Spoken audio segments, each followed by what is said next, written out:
You're live. And we're live. Are we? Yeah. Brilliant. Okay. Good. Hi everyone. Very warm welcome to the London Buddhist Centre Wednesday evening class.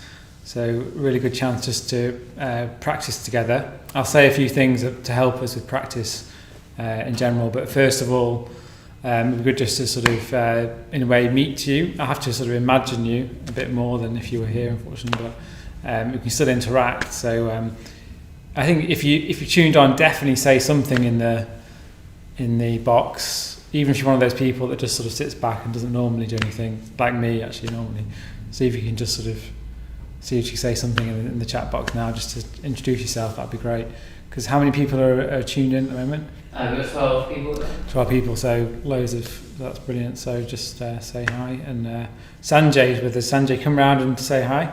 Okay. Sanjay's going to, he's here. This is him. Hello. Sanjay. He's going to be our tech guy, so thanks for doing that, Sanjay. He's going to be helping us. We've got Ruby from Hackney. Oh, hi Ruby from Hackney. We've got Graham from Trieste. Oh, yeah? I don't know where that is. Trieste. Yeah. Where's Trieste? Yeah, just maybe put that. We've got Susan. Is that Italy, I think? I don't know. We've got Susan from Oregon, USA. Oh, wow. Hi, Susan. What's the weather like in Oregon? We've got Karen from Sao Paulo. Sao Paulo. Oh, right, yeah. You used to be on the Wednesday team, didn't you, Karen? Just type that in the box. It's difficult trying to have an interaction with you, but sort of one way is very difficult. But if you can write in the box, that would be great. We've got Kath from Canary Wharf. Hi, Kath. Hi there, from Canary Wharf. Oxford. Great. Hi, Joe. Brilliant. And yeah, maybe it'd be good to say how is your can put how your practice is going a bit in the box as well, or it'd be good to hear a bit about what's your relationship like with meditation. Do you get doubts about your practice? It'd be good to hear a bit of that, because I'll say a bit more about doubt in general, and then we'll do meditation, and then there'll be a chance for questions as well. So Susan says there's no more smoking raining ash in Oregon. that's good. And The Karen fires says, have gone down. Yeah, Great. that's me. Okay, great. So you used to be on the Wednesday team here, didn't you? Then you moved back to Sao Paulo, and now you can still be on the Wednesday team. Amazing. Well, at least come to the class, so that's great. Warm welcome to you. Anybody else? Yeah, we got Heloise from Herefordshire. We've got Angela from Chingford. Oh, hi there. Hi, guys. We've got Debbie from Cardigan in Wales. From Wales. Hi, Debbie. Brilliant. Wales, I think, is in a serious lockdown, isn't it? Or it's going to be in lockdown. I think so. Is that right? Yeah.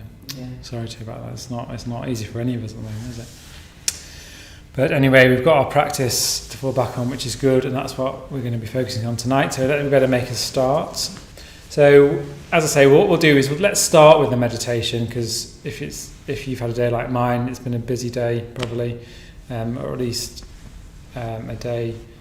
It's coming to the end of the day, so it's good just to settle a bit before we do anything else.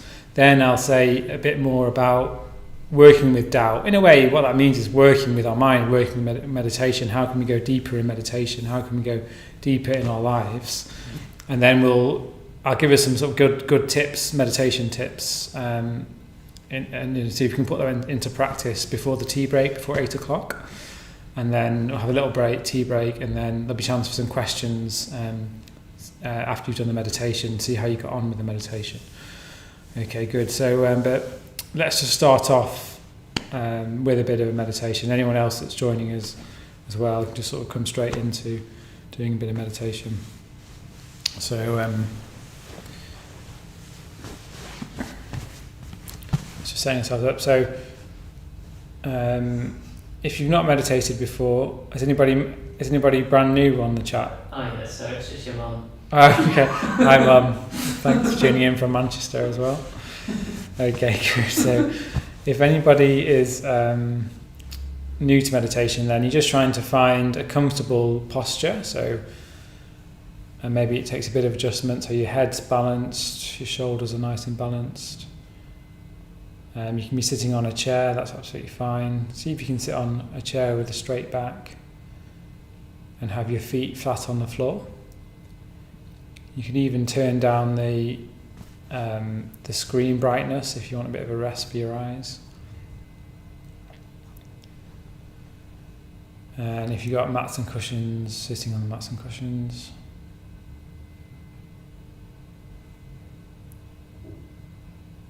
And we can see that as soon as we close our eyes, we're confronted with our experience, our direct experience. And we have the chance to be aware of what's going on. So maybe starting with a few deeper breaths. See if you can breathe in and out with the longest possible breath that you can do. So just on purpose, see if you can just breathe in as far as you can, pause, and then breathe out as far as you can.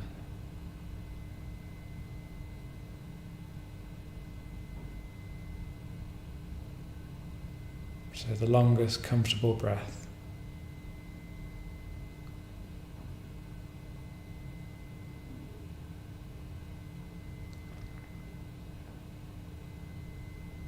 And as you're doing this, perhaps see if you can notice a sense of letting go on the out breath.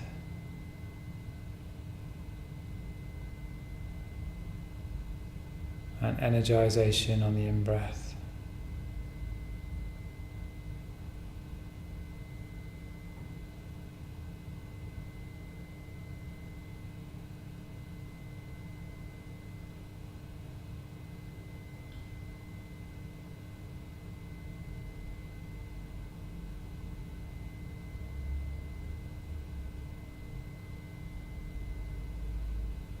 And as we breathe out, have a sense of letting go, sinking deeper and deeper into the chair on the floor.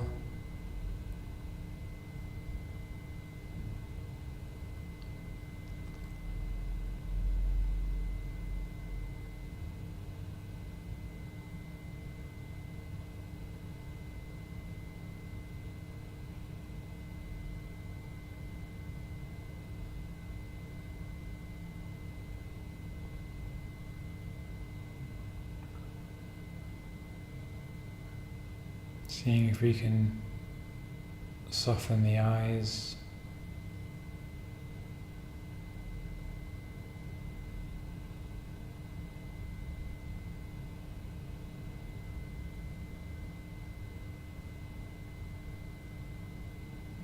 The jaw.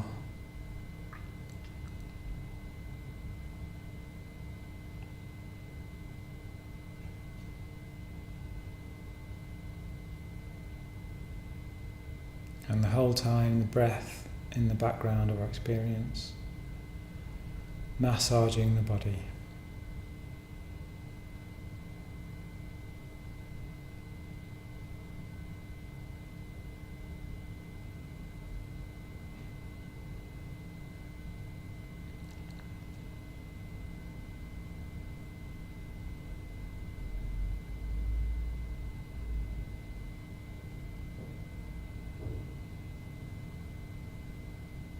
Letting the shoulders drop right back on the out breath.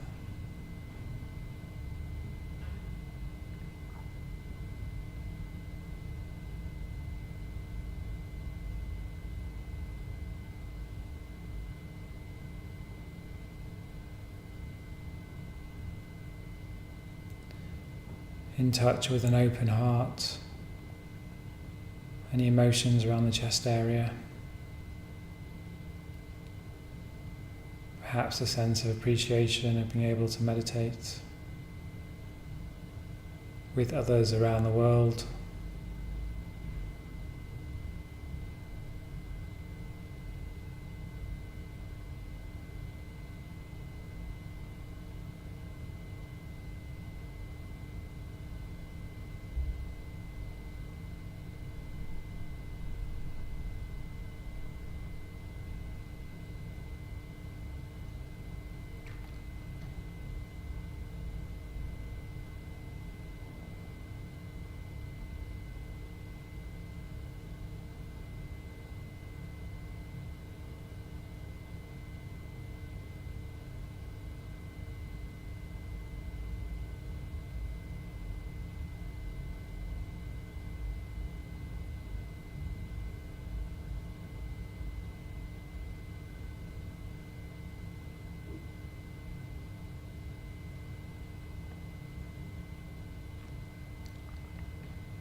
Imagine the stomach softening with the breath. Even imagining the stomach softening will have an effect.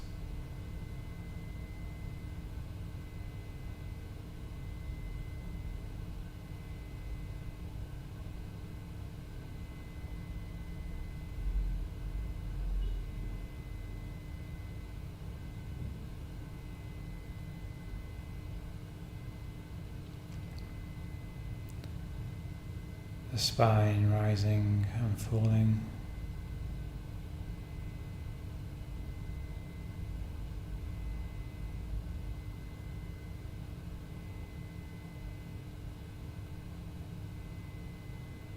Shoulder blades widening and contracting.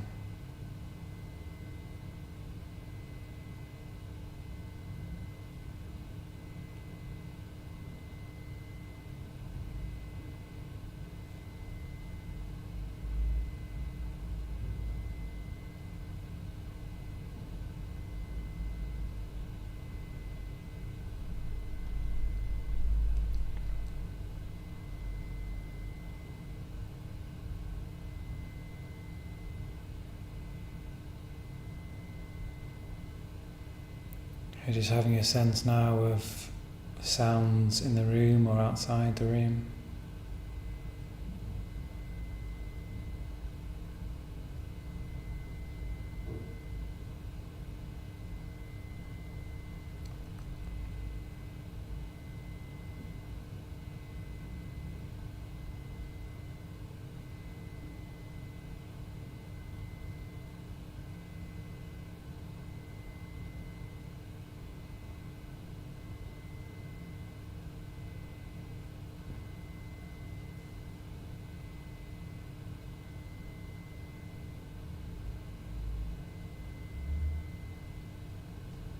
Awareness of being here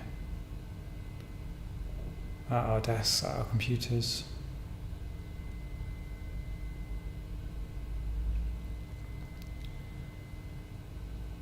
And when we're ready, opening our eyes, coming back to the room, tuning in to the YouTube channel.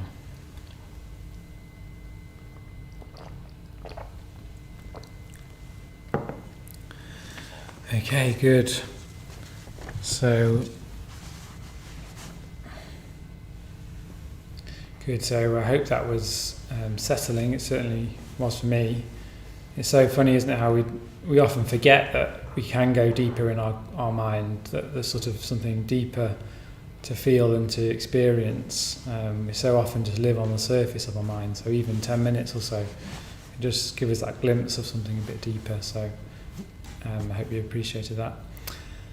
And good, so I'm just going to say, give us a bit of guidance around sort of working with our mind, working in meditation, particularly working with doubt.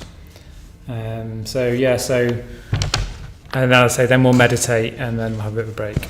So doubt's a funny thing, isn't it? I mean, the problem is in life that the life is full of choices. So in a way, we're always choosing what do we do with our life, and we never know at the time of choosing if it's going to be a good choice or a bad choice, or even sometimes we don't even know whether we've made the right choice in life, do we? I mean, I can't compare what my life would be like if I hadn't got ordained, say, 4 years ago. Which way would my life have gone? It's very often, you make a choice and then what's best is you sort of stick with that choice and try and live that out as best you can, but you never really know if you've made the right choice or the wrong choice, especially in the moment, do you? So doubt is a sort of a very natural state in the sense that we often doubt our choices because we're not sure, we can't predict the future, so we sort of naturally doubt, is this the right choice or the wrong choice? And that's a sort of mechanism that we have, which is, in a way, can be healthy because we want to at least make wise choices, don't we? We don't know, we can't predict the future, but we do want to make wise choices in our life, and we don't want to make unwise choices because that has negative consequences. So we have this facility of doubt, and as I say, a lot of the time it can be healthy. I mean, you've chosen to tune in tonight rather than, watch a Netflix series, or you might be watching it afterwards. But at least for this moment, you've chosen to tune in, and you've decided to commit, at least for the next hopefully 20 minutes or so, to watching the class, and that's hopefully going to have a positive effect. It's very difficult to commit, even now. Maybe you're on the computer. I mean, if you're anything like me, you might be tempted even to have a quick look at that email that's going to come in, or that, or can I sort of play? I've got a new watch, and it sort of does loads of things, and it's a smart watch, it tells you things. It's quite tempting to sort of play with it. I put it on airplane mode, so don't worry.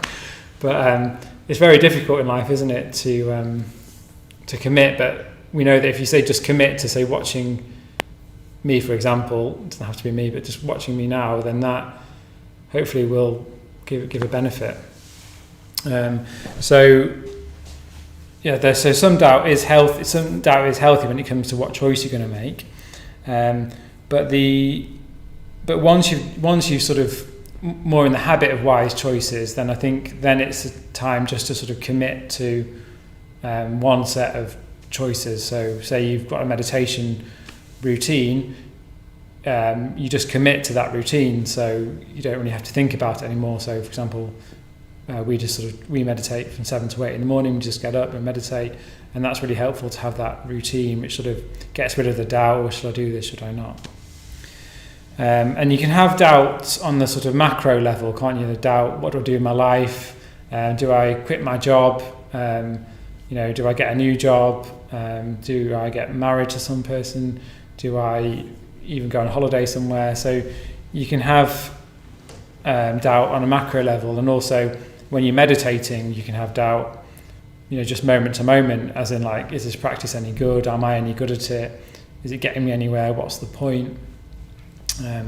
So of course they're linked, but I'll start off with the macro level first. So apart from the sort of healthy doubt, I mean, most of the time we're sort of plagued, aren't we, by this sort of unhealthy doubt, which comes across as sort of an ineffectual dithering, I would call it. So it's almost like that state where you know that you want to make a choice about something, but you never really get to that point. It could be, for example, you're not quite sure about, do you like your job, is your job good for you, but the thought of quitting a job and finding a new job is too terrifying, too scary, so you just sort of stick to your old job, and then the years and years go by, and you just sort of stuck in the cycle of your old job. It could be the same in a relationship. It could be with practice. I sort of like a bit of meditation, but don't really want to do more meditation or longer retreats. Because I'm just happy with the level I'm at. But that might be fine if you are happy. But if there's any sense of like, I would like to try it, but I'm a bit scared, that's when doubt becomes very, it becomes very corrosive. Really, it can be quite a corrosive force in our life, doubt, when we're not really committing to anything. The thing is about the opposite of doubt, of course, is commitment and resolve, and of course, if you can do that, commit to something, then usually there's good consequences come out of that. But if we can't, then it can be quite corrosive to our lives, and maybe you have an experience of that, not quite being able to decide. I remember even as a teenager, like, it's a hard time when you're trying to decide on what university, what do you study for university, and I didn't quite know. I just chose something. I did a biology degree. It didn't really get me anywhere. I was just sort of still stuck in this doubt, and I had the view in my mind was, I'll sort out my life later on or something, or I'll know later on what I want to do. But of course, the problem is that's a habit, and you just keep pushing that off. So, you get to your, unfortunately, 40s, 50s, and it's like, what do I do? I don't know what to do. And that's why you get like midlife crises, don't you? Where which is a sort of like, is this it? Is this it in life? Usually that comes about because we've not chosen a path that we want to stick to, a path that we want to commit to. And commitment is hard. Commitment, say to a meditation. It's commitment to say a longer retreat, or commitment to anything, a new job, is hard because it involves effort, and particularly commitment in the sense of commitment to your practice. It involves being a bit different, standing up for what you believe in, maybe, which is quite scary, saying like, look, I remember for me, particular examples are, for example, I couldn't go on my friend's stag do because it would have involved a lot of heavy drinking and partying, etc. And because of my practice at the time, I couldn't do it, which was a bit of a shame because I wanted to support my friend, but I also had to sort of stand up and say, no, I unfortunately can't go on your stag do. I can support you in other ways, but I can't go on your stag do. And that was quite scary because I was worried that I'd lose my friendship with that friend, for example. But in another sense, I'm glad that I've sort of stood up to. I've got some values and meaning to stand up to that sort of shape my life and sort of guide my life. That's just an example. Of course, you can decide what you want to do in your life. And of course, when we commit to something, there's always a risk of failure as well. Like, if you just stay at home all the time and watch Netflix, then you definitely won't fail at anything, unless the internet goes down. But most of the time you won't fail at anything. But again, will you actually achieve anything? But of course, if you commit to something, then there's always a risk of failure. So again, it's that sort of scariness. And it's safe. Often it can be safer to doubt and just think, I'm just going to stay in the same place. But that means we're not really taking life by the horns then sometimes, are we? We just sort of get stuck in this sort of habitual pattern. And in that sense, doubt is very much linked, I think, to anxiety and negative mental states. And sort of coming more onto the mind itself and meditation now, it's said that doubt actually underlies all the hindrances to meditation. So the hindrances in meditation are things like when you're stuck in craving or ill will or anxiety or just low energy. It's said that doubt underlies all of those states. So all the states that stop us going deeper in meditation, all those states that stop us dropping down into those peaceful, blissful, real states of meaningful consciousness, deeper consciousness. It's the hindrances that stop us doing that, because the Buddha says that once you've actually seen through the hindrances, then dhyana arises. So this sort of state of sort of peaceful tranquility, bliss. It's sort of a beautiful bliss that arises when you get into deeper meditation states. It's a very beautiful experience, very meaningful, very it's just much more real than the normal chatter of the mind that really doesn't get us anywhere. So of course it's doubt that's stopping us from getting anywhere. And the first point to say about that is, remember, meditation, what we're doing in meditation is always a choice. So again, it comes back to choice. So often we think that meditation is just happening to us, but of course on a very micro level all the time we're making little choices. Do I stay with the breath and the experience or not? Am I aware of this pain, or do I just want to ignore it? Do I want to solve the problem? If I'm feeling anxious, do I want to try and solve the anxiety in my mind through rumination, or do I just want to let the energy come up? If I'm feeling tired, do I just want to go with that tiredness feeling, or do I want to sort of try and generate the energy? So we've always got a choice in meditation with what to do with our mind, but often we like to take, including me sometimes, we like to take the easiest option, which is usually, I can't be bothered, I'll just have that fantasy because that feels a bit more pleasurable, or I'll just worry about that thing because at least I can try and solve it in my mind then, of course. But really, we're not really solving anything. So it's really important, I think, to recognise that. And that's the sort of way the way of recognizing that. And of course, the more we commit in meditation, then the more that spills over into our life.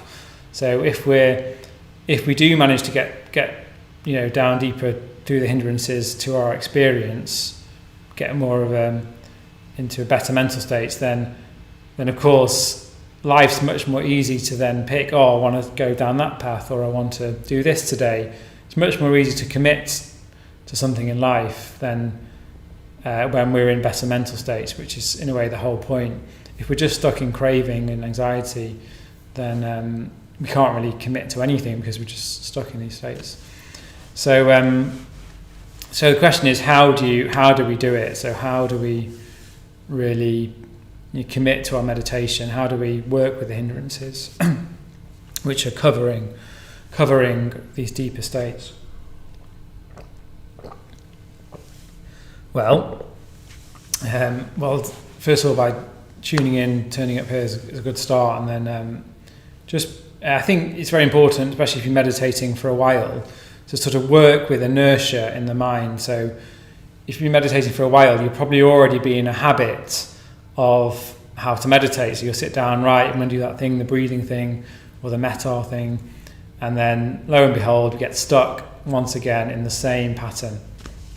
I've just done a 2-week solitary retreat, and I was very much on the retreat focusing on this problem of inertia, because I guess I've been practicing for about 12 years or so, and I can very much get in the habit of just thinking about other things or not really concentrating quite quickly. So what I was doing on this retreat was really like looking at that, and instead trying to just take it from a fresh point of view. So how do I work with my mind? How do I work with this state from a fresh point of view?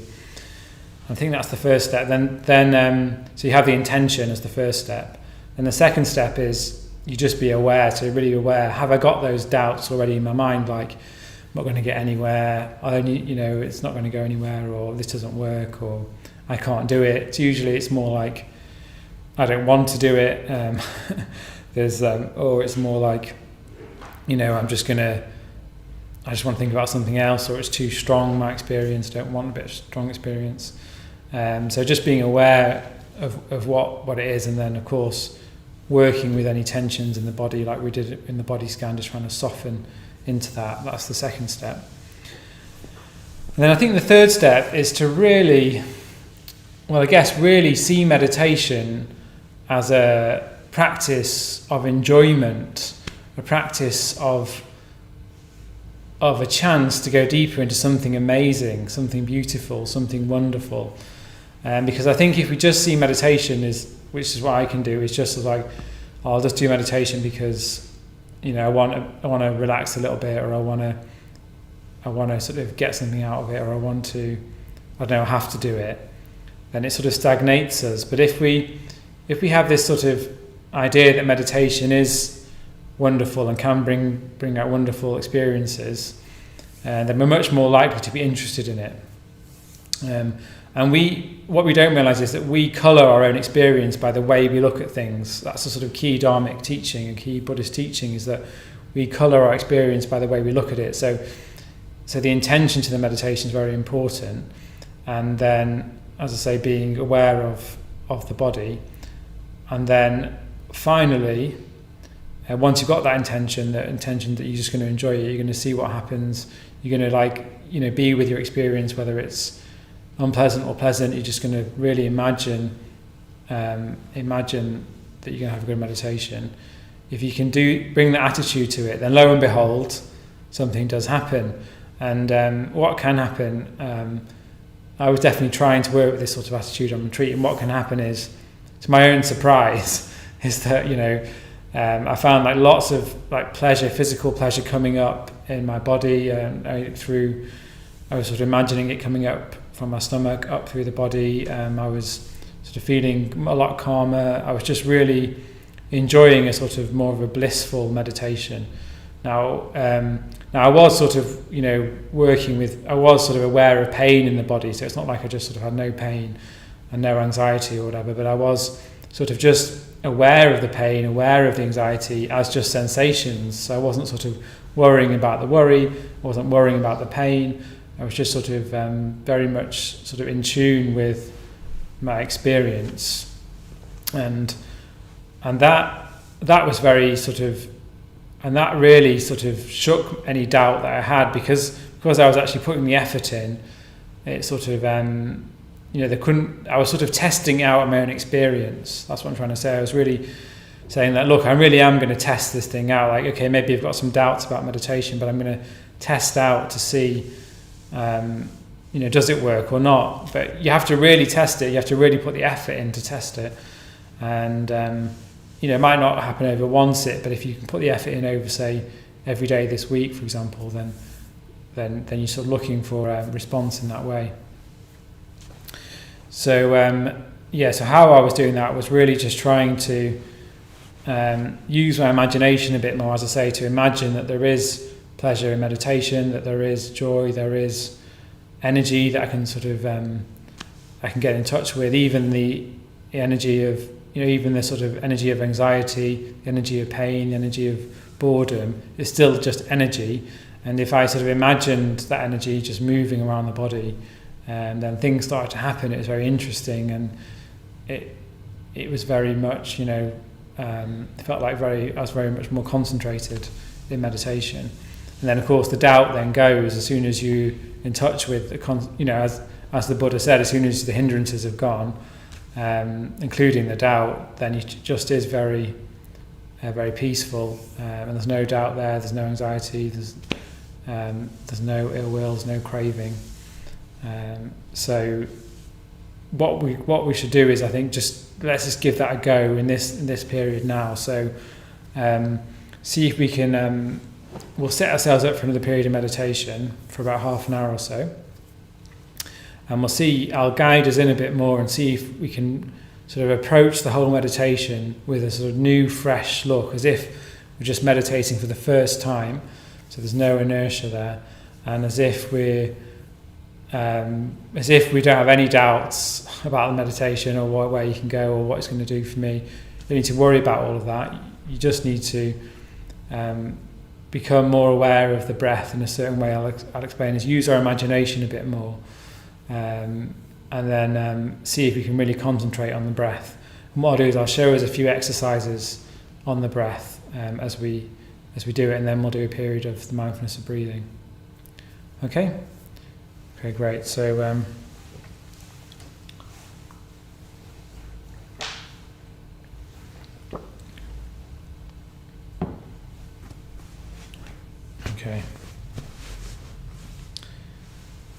so Sanjay, would you mind just turning those lights down a sec?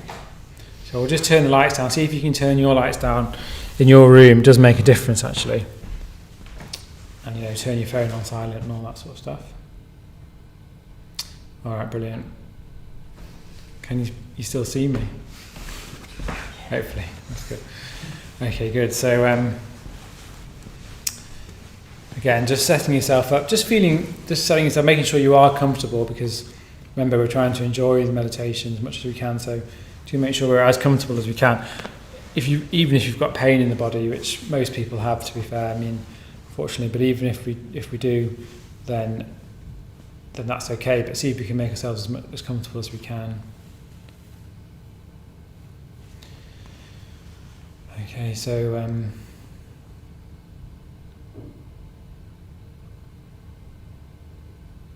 once again, just letting ourselves feel heavy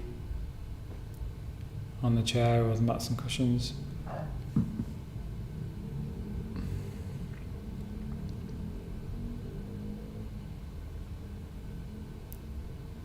It's as if we're tuning in to our deeper self that's in there already. The deeper energies in the body, the deeper sensations that often we ignore, with a subtle awareness.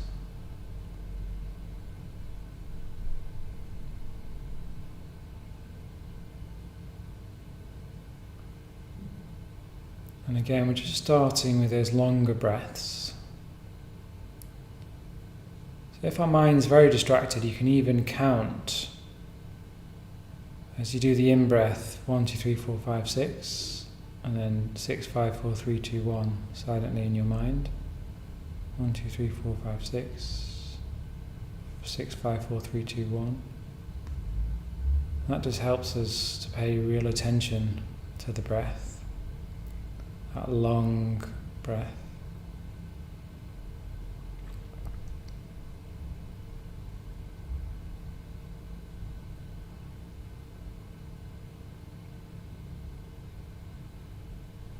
So you're breathing quite high up and also quite deeply as well.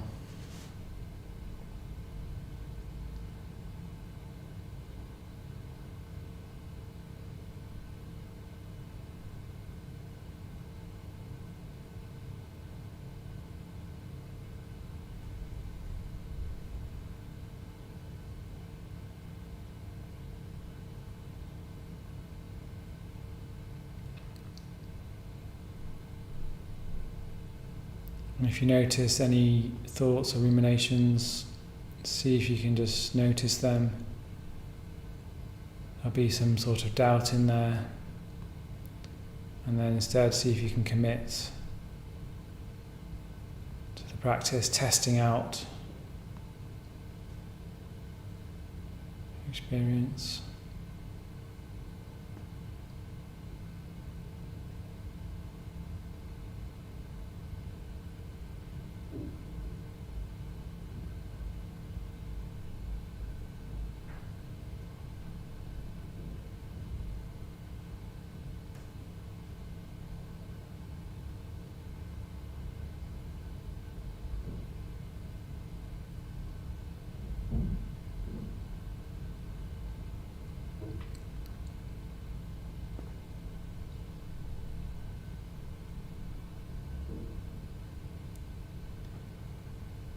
And again, I'm trying to see the breath as enjoyable, as pleasurable. So we might need to use our imagination a bit here to tune into what's there. So you can even imagine energy rising up as we breathe in, and breathing out energy as we breathe out. Just using our imagination.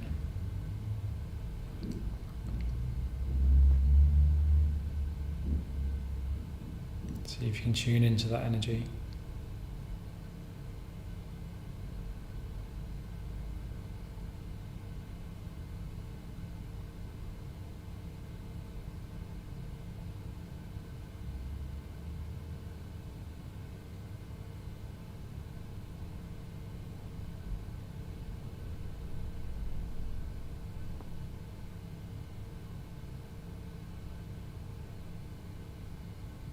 You could even imagine that the air is coming in from the diaphragm and going up the body.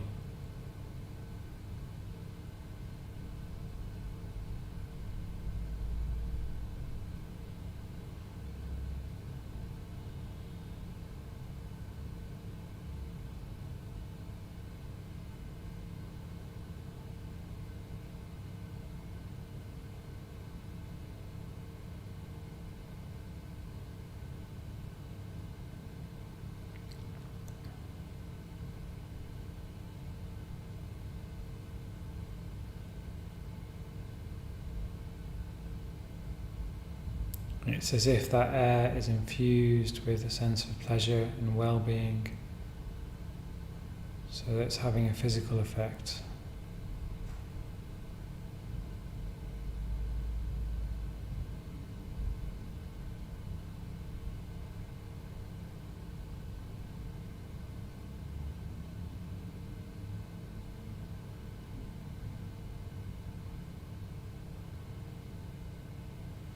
Even if your experience is unpleasant, it's still having an effect of energizing the body.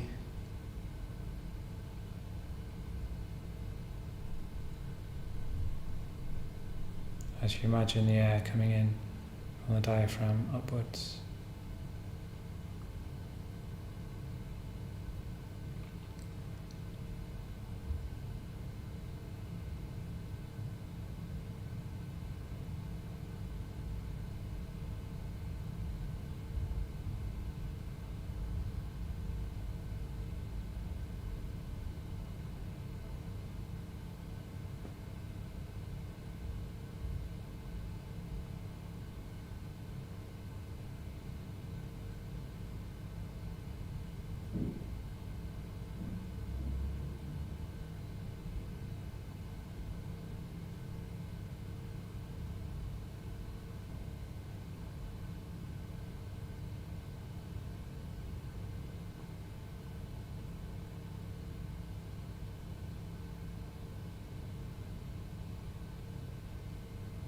Even now, imagine that the air is coming in straight to the heart. Open heart.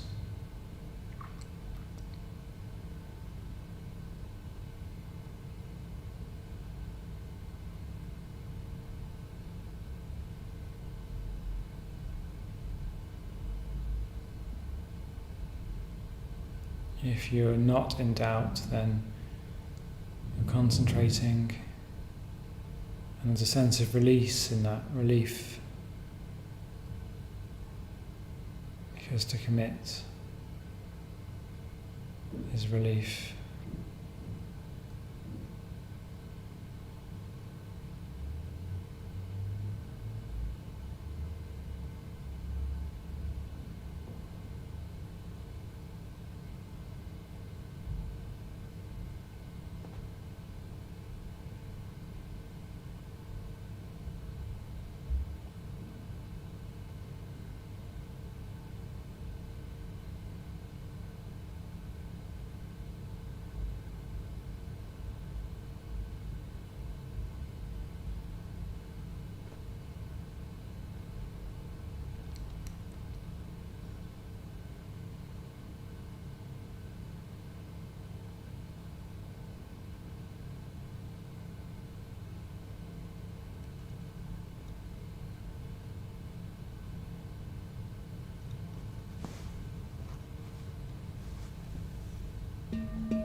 Mindfulness of breathing, being aware of the whole body breathing, starting from the third stage.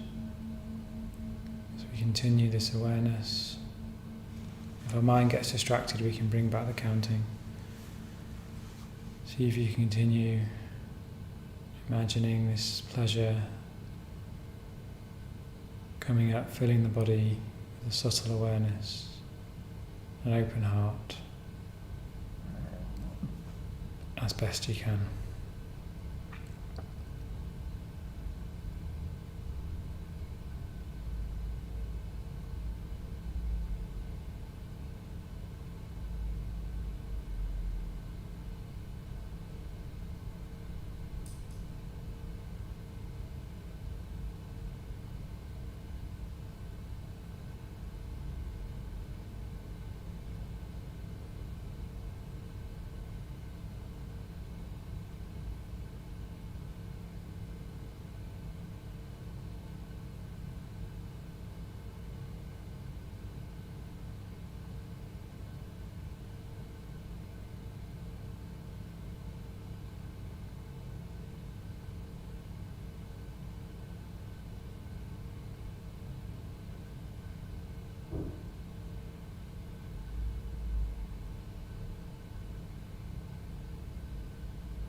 What choice are you making with your mind?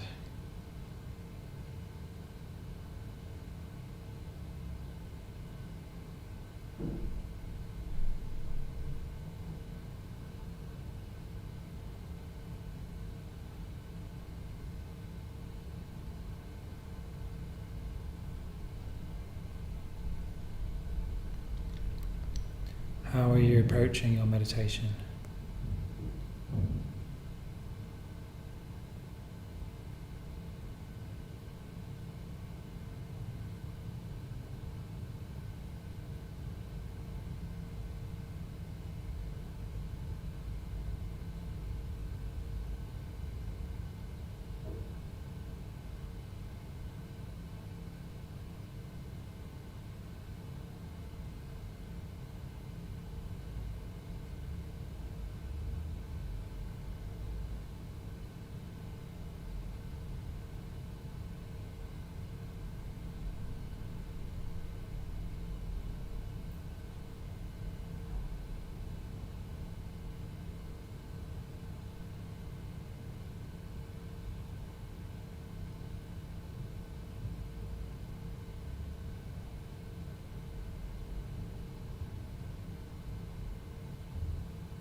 Using the imagination to keep imagining breath entering the body, filling it up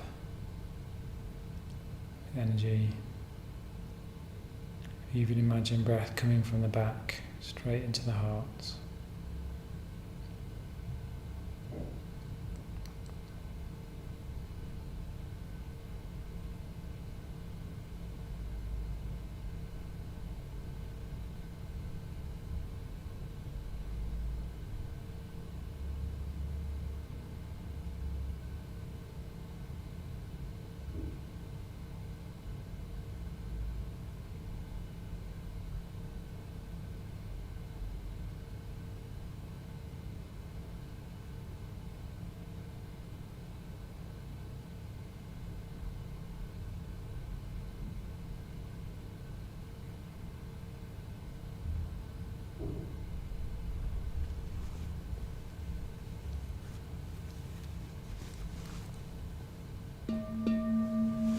Final stage, if you're concentrated, see if you can focus on the nose area where the breath enters the body.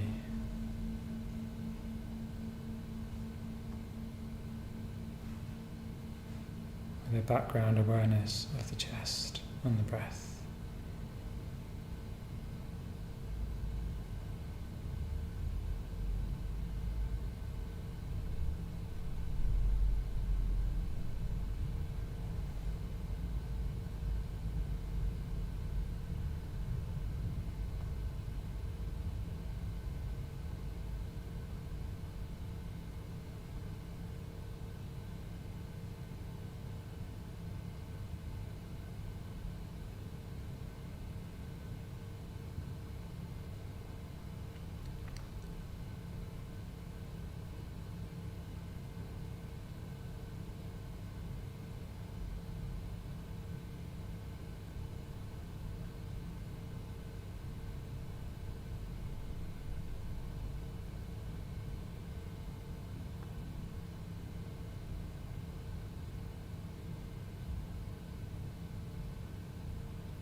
What would it feel like just to commit to the breath?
Starting now to relax any effort that you're making, but continuing to sit still.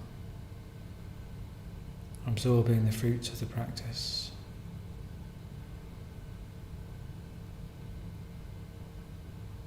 See if you can appreciate not doing anything at all, just sitting.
Having more of a sense of the sounds in and out of the room.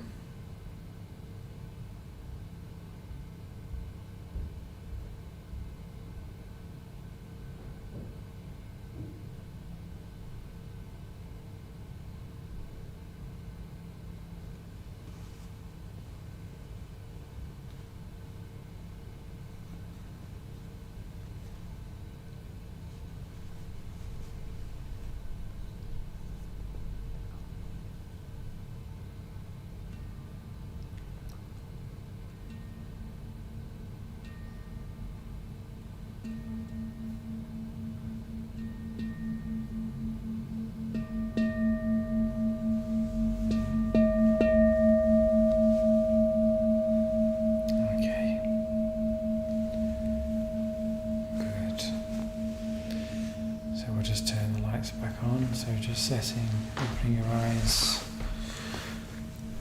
coming back to the room, to the computer. There we go. Good.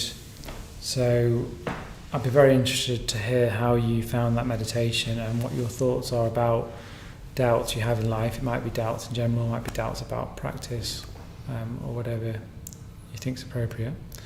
Feel free to write in the chat box any questions that you have, or even comments, just how you found that meditation. That'd be helpful to know. And we'll read some out after the tea break. So we're going to have a tea break now for 5 minutes. Get your Roy soy, red bush and soy milk, or peppermint, or whatever you want. I'm going to get a Roy soy. And meet you back here at 8 p.m, so 5 minutes time. So see you soon.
it's not flashing like me. Okay. Hello? Can you hear me? There's no feedback. So anyway, good. Good. So welcome back. I hope you had a good tea break, or you still got your tea probably. So yeah, I thought it'd be good just to sort of answer a few questions that we've just had a look at on the screen, and maybe for about 10 minutes or so, 15 minutes, and then we'll finish the evening with meditation by about 8:25 or so. So, okay, good. So what's the first question? Sandra's going to read out the question and then we'll see if we can answer it. Yeah, really good questions. Marcia asks, is there always a bit of pleasure or tranquility to be found in this moment, regardless of how difficult our experience might be? Yes, that's a good question from Mercy. Is there always some pleasure, tranquility in the moment, no matter how difficult our experience is? I think that's a good question. I think the answer is yes. There is actually always pleasure in our experience if we know how to look for it. But it doesn't mean that we have to ignore our sort of unpleasurable experience. So the key really is to be aware of the whole body, and of course the whole body will have a mix of unpleasant and pleasant experiences.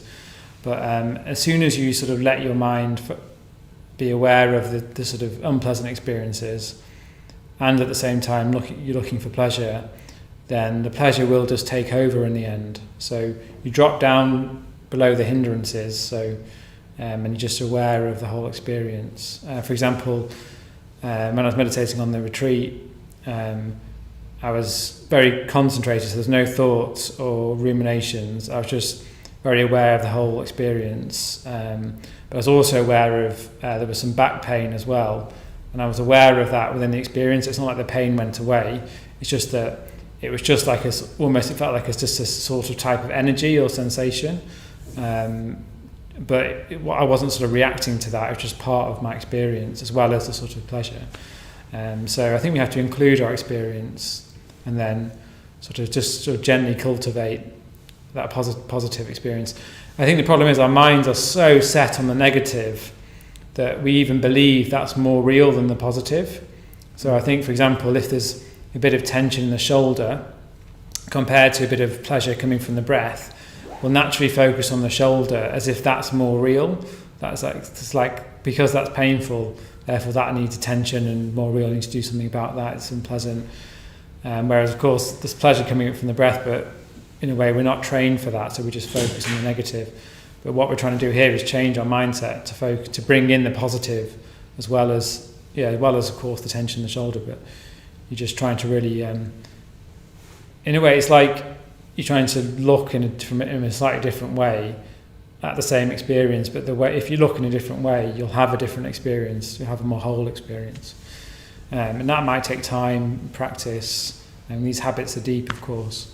But just having the confidence that it will work if you keep going with it is really important. But yeah, good question, Monsieur. Thank you. Yeah, Oliver is asking about how sometimes things can come to him during that question, during or after meditation. For example, answers to doubts. Answers to doubts, and is that bad? Is that sort of is thinking about doubts sort of bad or sort of not a distraction? So, hi Oliver, thank you for the question. So, your question, as I say, is having thoughts about doubts even after meditation just a distraction? Well, I think I'd say no to that one. Well, it depends, I guess, is the real answer, but I think it's important to remember that Buddhism's not saying don't think or you can't think about something. It's just saying that most of the time we're stuck in what's called ruminative thinking or prapancha, so thinking that goes nowhere and it's full of craving and hatred and all sorts of stuff that's not going to lead anywhere. That's the sort of thinking that is bad, and that we're sort of stuck in, sort of is unhelpful, as it is not going to get us anywhere. But it doesn't say you can't think. So if you're in a sort of calm, relaxed, aware state, say after meditation, and you have a thought that, you know what, actually, I am going to do more exercise this week, or I do want to change jobs and commit to this other job. I am going to try this, and that's absolutely fine. And in a way, that's why you're practicing, so that you do have clearer thoughts. you do have thoughts that are actually based on, on wisdom, more on wisdom, rather than the sort of usually reactive thoughts like, I'll buy that, I'll get that, I'll do that, I'll be mean to that person, So if you can have thoughts instead that are based on more calm wisdom, more metta, then that's really good. You wouldn't want to be doing that in meditation, because meditation is for trying to concentrate. But if after meditation, as you say, you're having reflective times, and that's fine. I mean, Sangharakshita, the founder of the movement, he used to have times where he'd meditate, and he was a very good meditator, meditate every day, very, very mindful man, very loving, mindful man. But he also was a deep thinker as well. If you read any of his writings, you can see he's an incredibly deep thinker. He used to set himself periods where he would just think. So it's like he'd meditate, and then he would have a period where he was just thinking, reflecting, and then often he'd be then writing that down, or sort of reflecting on that. So that's a good example for that one. So hopefully that's helpful, Oliver. Even asking that question is a sign that you are reflecting on things, which is good. So great.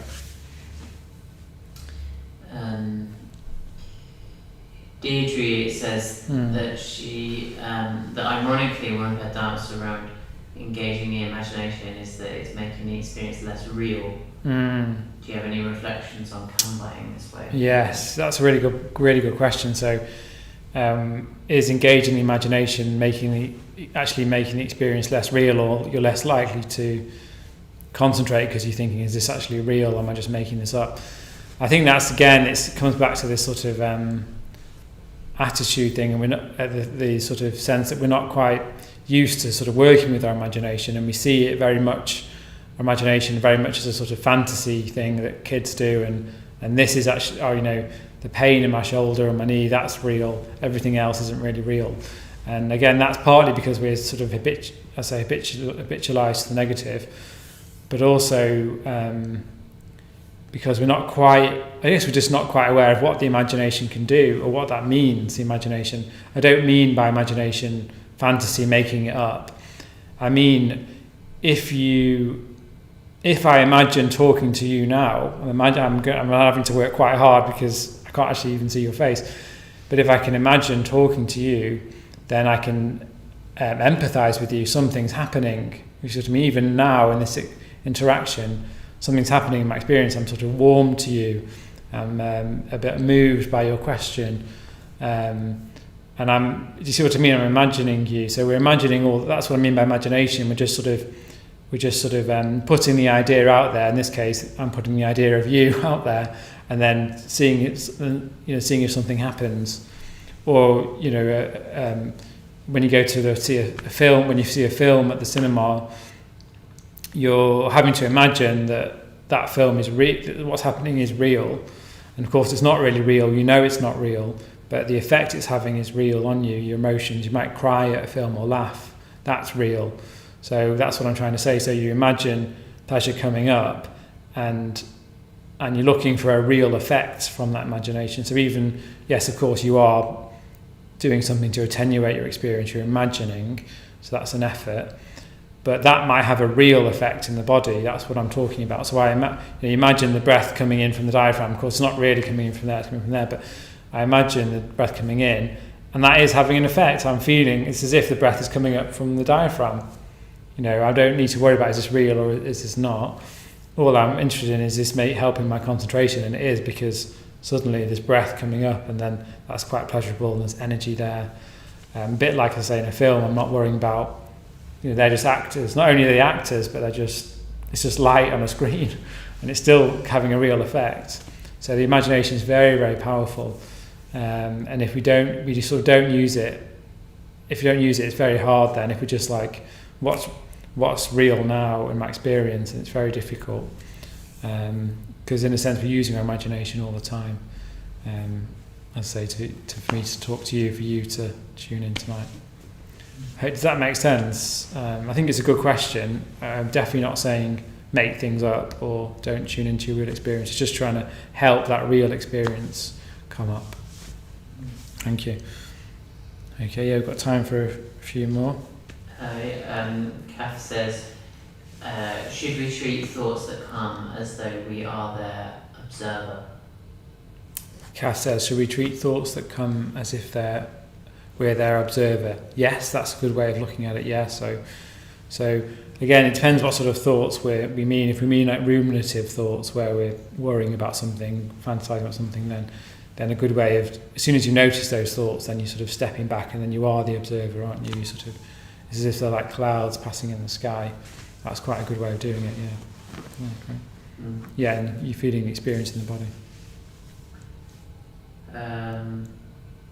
Debbie is saying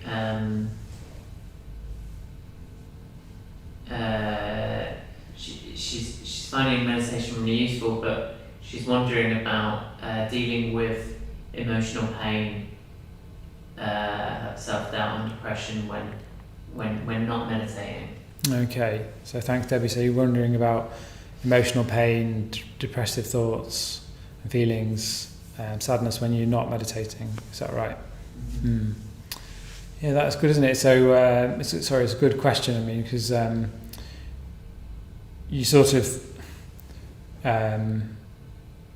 sometimes you don't sort of see, because most of the life you're not meditating, aren't you? So even if you are getting a bit more pleasure out of meditation, what do you do for the rest of the life? I think they do. I think in a way they're not mutually exclusive, though. They do feed into each other. So what you do in your life feeds into meditation, and what you do in meditation feeds into your life. In a way, they're not separate. It's not like when you close your eyes and meditate now, it's like you're not having a life and you're meditating. You're still having your life. It's just that your eyes are closed, and you're more aware of your life, if you know what I mean. And when you're out and about, again, it's not like you're not aware of your body or your feelings. It's just that you're a bit more distracted. So I guess they sort of blur into each other, and I think over time it's just having the experience maybe, or the trust that if you do manage to meditate every day, even twice a day, that will have an effect. It will start having an effect. For me, it had a strong effect of sort of working with anxiety. For example, I was just a bit more calmer, or I could sleep better, or a bit more able to communicate with people, and then that fed back into a meditation. I was a bit less rushed, or a bit less worried about things, so then that made meditation easier, which made their life easier, which made their meditation easier.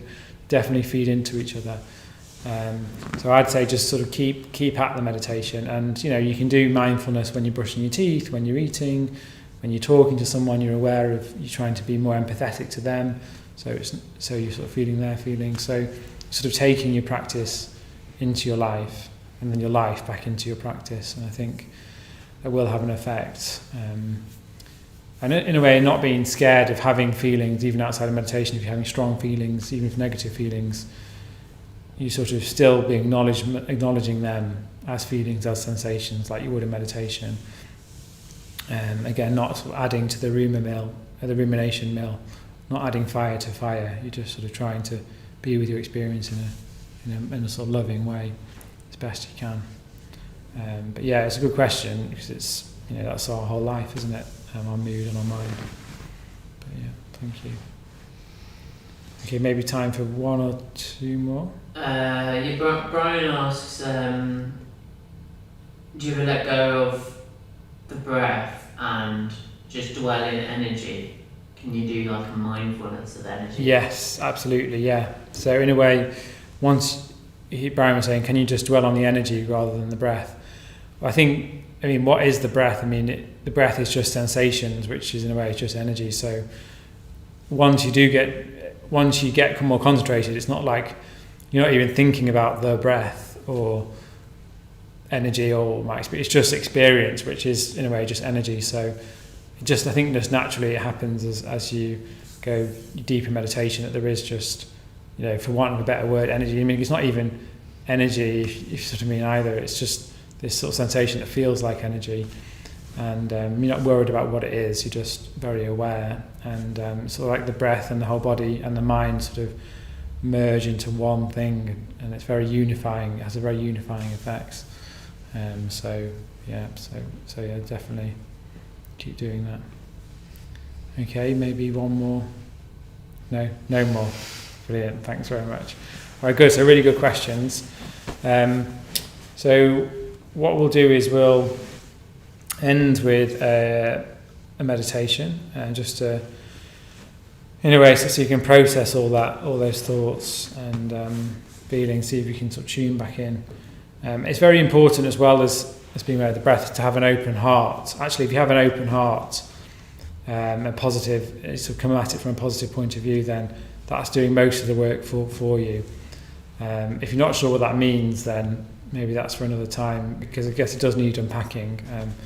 But if you know what I mean by an open heart, a heart full of appreciation and just sort of glad to be practicing, glad to be in contact with people that are practicing, glad to be here.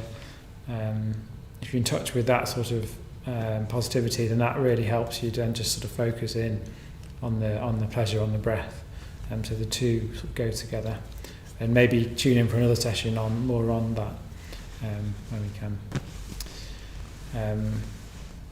Okay, just to say as well before we go, as you know, and you've probably heard lots of times before, if you're a regular, that we do depend on your donations for tonight. The centre runs on generosity and volunteers, so I'm a volunteer, Sanjay's a volunteer, but we still need to pay for the building. It's very empty now, the retreat centre, etc. So if you're moved to give, we'd really appreciate that. Sanjay's going to put a link on at the bottom here. Just click on that, see if that.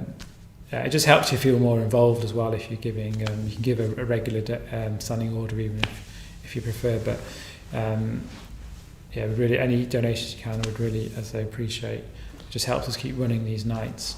And also just say we are going to next week. We've got Subhuti, who's the president of the LBC. He's coming to give. He's a lot more experienced than me or most of us, and he's very, very intelligent and sort of gives very good talks about the Dharma. So I really would recommend tuning in next week to Subhuti, our president. More information is on our website, which Sanjay will give us a link to as well, which is LBC Online. Okay, good. So thank you, and thank you if you have already given a donation. I know many of you have already, or have a standing order, so thank you. Okay, good. So we're just going to meditate for about less than about 10 minutes, 5 to 10 minutes, depending on how we go. And then we'll finish.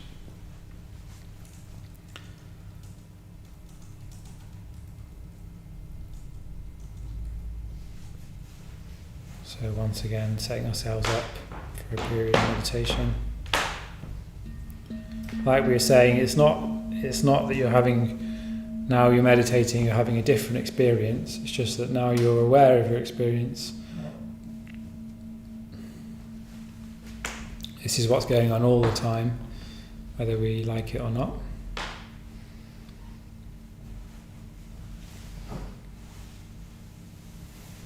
And the best thing we can do is just tune into it.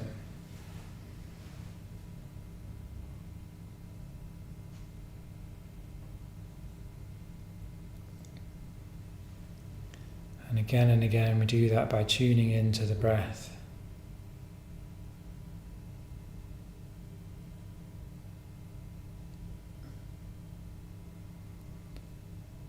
As our concentration deepens, our attention needs to deepen as well.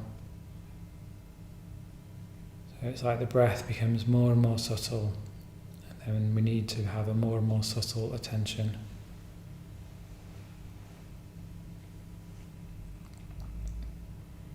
Again, we can start off with the longer breaths, and then use our imagination to connect with the breath and the heart as best we can in our own way.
good. So thank you for tuning in. I hope that was helpful.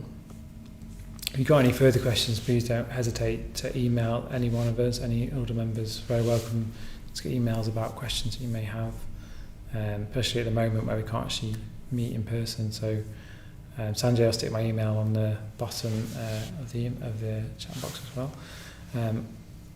Other order members are available as well. And I hope you have a very good evening and a good week, and looking forward to catching up soon. Take care.